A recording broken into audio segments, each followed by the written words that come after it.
Iniciamos hoy una exploración, yo creo que bastante necesaria, sobre un momento clave de nuestra historia. Los sitios de Zaragoza.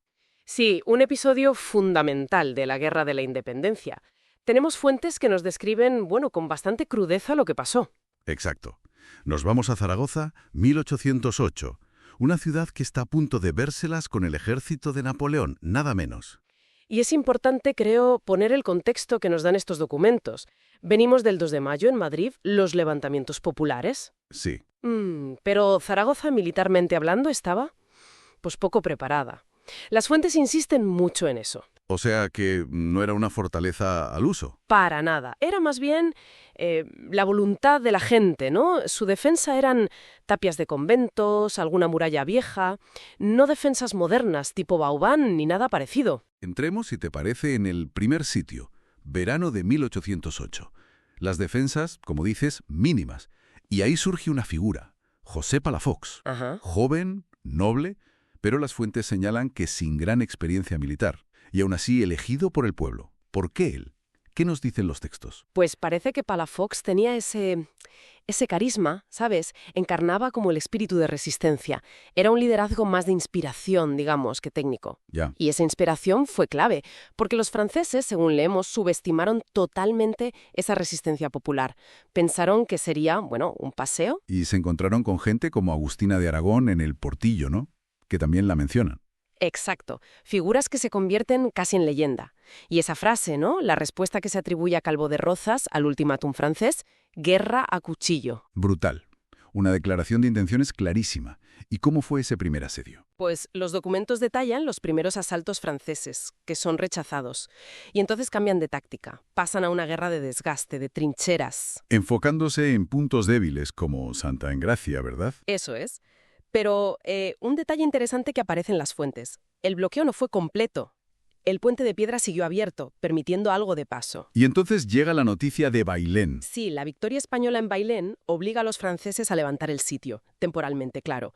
Pero Zaragoza ya había demostrado una ferocidad inesperada, con muchísima participación civil y bajas importantes para los franceses. Pero fue solo una pausa, como dices. Volvieron. Invierno de 1808 a febrero de 1809. El segundo sitio. Y aquí el panorama, es mucho más oscuro. Muchísimo más. Los textos lo pintan desolador. Ahora sí viene un ejército francés enorme, unos 50.000 hombres. Y con mariscales como Lanes al mando. Exacto. Y esta vez, con tácticas de asedio profesionales. A aplicar el manual, vamos. Mientras Zaragoza había mejorado algo sus defensas con el ingeniero Sangenis, pero, bueno, seguían siendo improvisadas en gran parte. ¿Y las condiciones dentro? Los documentos hablan de un sufrimiento terrible. Terrible es poco. El frío, la escasez de comida, pero sobre todo, las epidemias. El tifus. Las crónicas de la época son claras. El tifus causó una mortalidad espantosa, mucho más que las balas.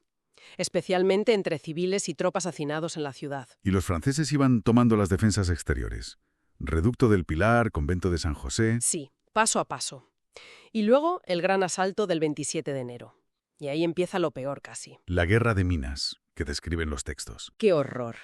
Combates casa por casa, habitación por habitación, volando paredes, luchando en túneles, entre escombros. Mencionan sitios como el convento de San Francisco con una lucha brutal.